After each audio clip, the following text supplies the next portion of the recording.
Muy buenas noches, soy el doctor Antonio González Montes, profesor de la Universidad Nacional Mayor de San Marcos y miembro de número de la Academia Peruana de la Lengua.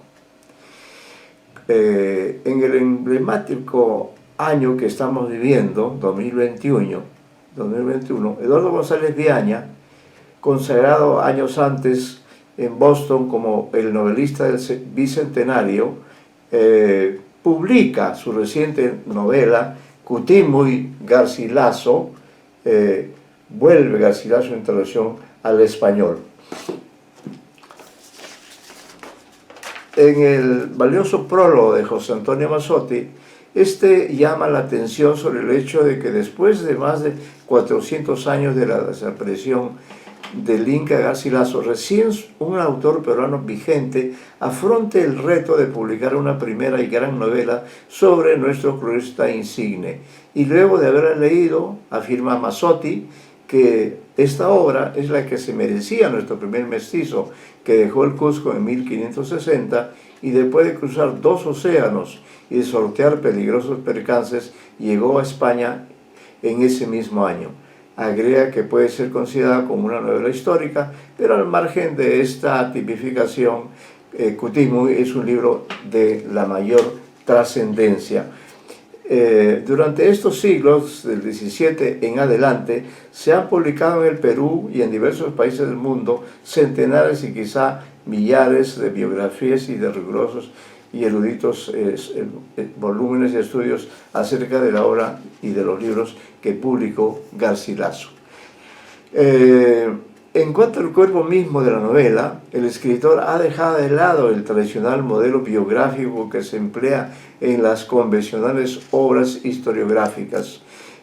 Siguiendo el esquema que ha desplegado en su novela El largo camino de Castillo 2020, ofrece ahora a sus lectores una estructura narrativa constituida por 3 grandes partes. En la primera de ellas, a diferencia de un escritor que afirmaba que la vida real de Garcilaso no tenía nada de novelesca y era aburrida, nuestro autor despliega en su amplia y dinámica trama la trayectoria vital de un hombre que vivió desde 1539 hasta 1616. Y ese trayecto es de suma importancia en la historia del Perú y en la del propio protagonista, porque este nace unos pocos años después de la invasión del Tahuantinsuyo realizada por los conquistadores hispanos a partir de 1532. Tanto así que llegan a asesinar después de un simulacro de juicio al Inca Atahualpa. En suma, el Inca Garcilaso nace a tan solo 7 años de ese magnicidio en el periodo de las guerras entre los conquistadores y cuando el propio niño es víctima de esas acciones porque su padre, Sebastián Garcilaso de la Vega, figura en uno de los bandos enfrentados.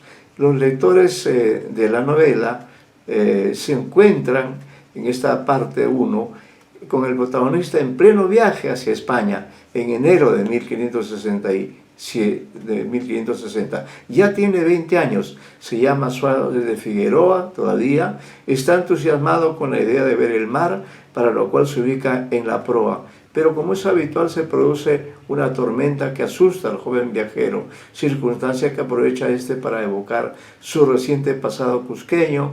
En el capítulo Un caballo fue su maestro de primeras letras, que conmueve por su amor a dicho equino, Salinillas.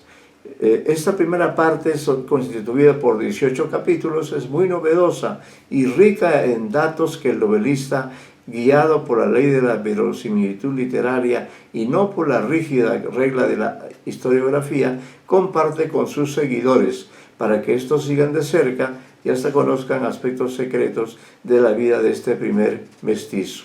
Además, estos recuerdos consignados estratégicamente en diferentes partes de esos capítulos nos ayudan a recordar episodios cruciales de ese niño y adolescente que vivió ciertos hechos que reforzaron su visión andina y tahuantinsullana, componente esencial de sus libros mayores. Se habla, por ejemplo, de su condición de mestizo, porque nació como fruto del amor de un conquistador español, de noble hispana, y de su madre, la princesa Chimpudoquio, integrante de la nobleza incaica. Otro hecho que marca la vida del mestizo y que dividió su hogar y vida total es que su padre, Sebastián de la Vega, por indicaciones de las autoridades hispanas, se separa de Chimpudoquio y se casa con una jovencita de procedencia española. Esos son los años de orfandad a medias que sufre Gómez Suárez de Figueroa y que lo hacen refugiarse en la compañía de sus salinillas, su caballo, con quien comparte momentos entrañables. Y luego se produce la muerte de Sebastián, su padre, quien en su testamento destina una considerable cantidad de dinero para que su hijo natural viaje a España a seguir estudios. Este objetivo querido por el padre y aceptado por el hijo también se traduce en la trama de una serie de episodios que comprenden desde la partida de Gómez hasta la llegada a Lima.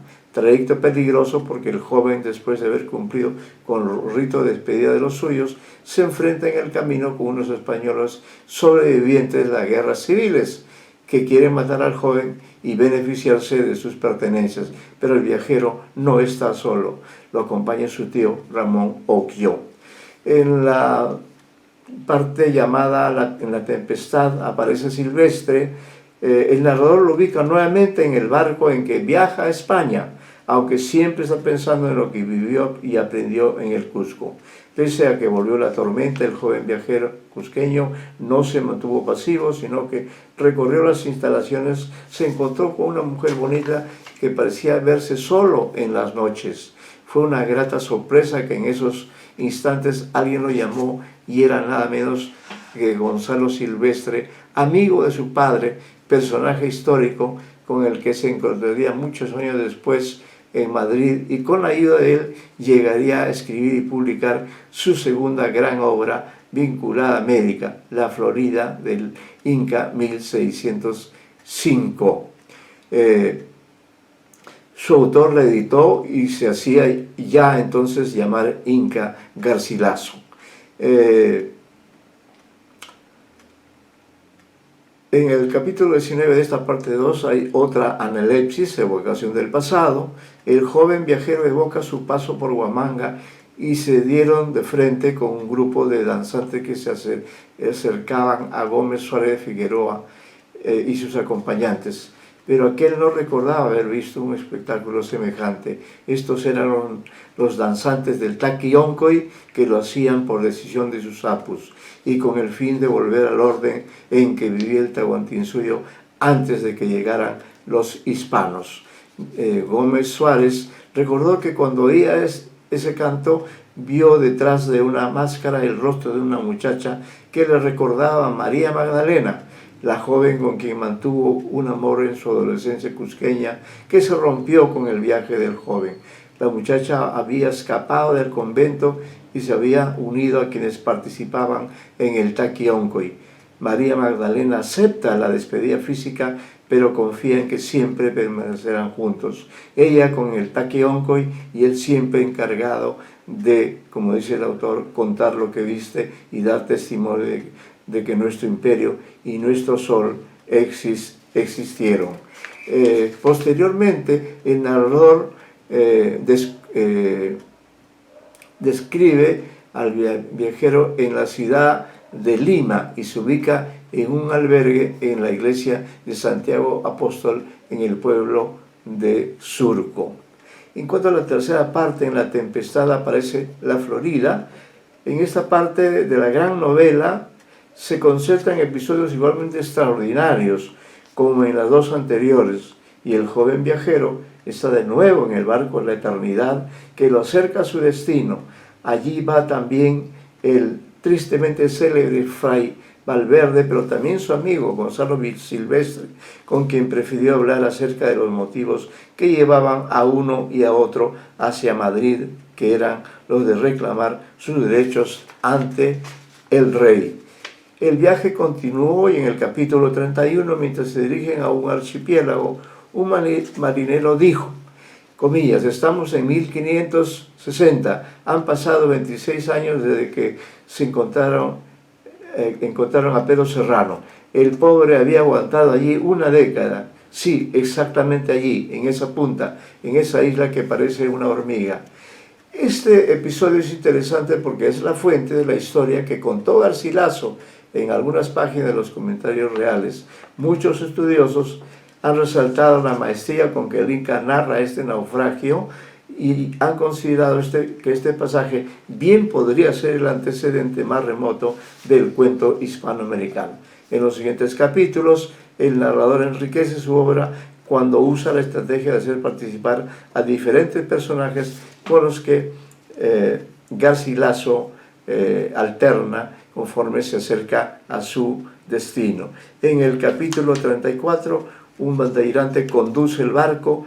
El capitán de la nave recuerda haber ejercido ese oficio y señala que, comillas, a la gente se les dio por llamarnos bandeirantes porque usábamos diferentes banderas que distinguían a cada grupo de exploradores. Lo que sí nos igualaba a todos era que nos levantábamos con el machete en mano y nos acostábamos bien armados, y además que todos habíamos partido de Sao Paulo. Su oyente se quedó un poco preocupado por lo que le había contado su tutor, siempre tan sorprendente. Además, él ya sabía que los bandeirantes eran una especie de piratas de tierra.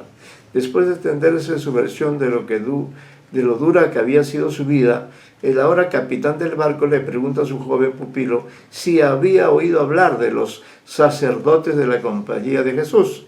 Gómez le dijo que sí, y Gualterio le contó una serie de episodios, cada cual más duro, acerca de los enfrentamientos que tuvo con los jesuitas. El motivo para combatir a los miembros de esta orden es que los jesuitas incentivaban a los indígenas a levantarse en contra de los crueles conquistadores españoles. En realidad, este bandeirante es un personaje que ha recorrido el mundo a lo largo de los mares, y después de una década, Gómez Suárez lo conoce como el capitán del buque que viaja en rumbo a España. Palacios también vaticina que Gómez se quedará en la península e ingresará al ejército del rey. Como una suerte de pausa, el narrador le dedica un breve capítulo de 35 a María Magdalena en el convento de Cruz. Ella conoció a Gómez de Figueroa desde la niñez, aceptó que la vida los separara, no ha dejado de cantar y bailar el taquioncoy, y a esta altura de los tiempos sí sabe que Garcilaso ha publicado los diálogos de amor del León Hebreo, pero teme que esté pensando escribir una historia de los incas porque la Santa Inquisición estaba en la casa de herejes. Finalmente Garcilaso llegó primero a Lisboa y se detuvo unos días allí, acompañado por el capitán Gualterio, y luego se dirigió hacia España y llegó a la ciudad de Montilla para buscar a su tío carnal, el capitán don Alonso Vargas. Lo encontró pronto y su pariente lo acogió, y gracias al afecto familiar, el Inca Garcilaso a la larga dejaría de llamarse Gómez Suárez Figueroa y se dedicó a formarse para ser el gran escritor que, con el nombre de Inca Garcilaso de la Vega, tradujo los diálogos de amor del León Hebreo y dio cima intemporal a su obra con sus dos grandes libros, La Florida del Inca y Los Comentarios Reales. ¿Está bien? Ya está, entonces queda ahí. Llámate.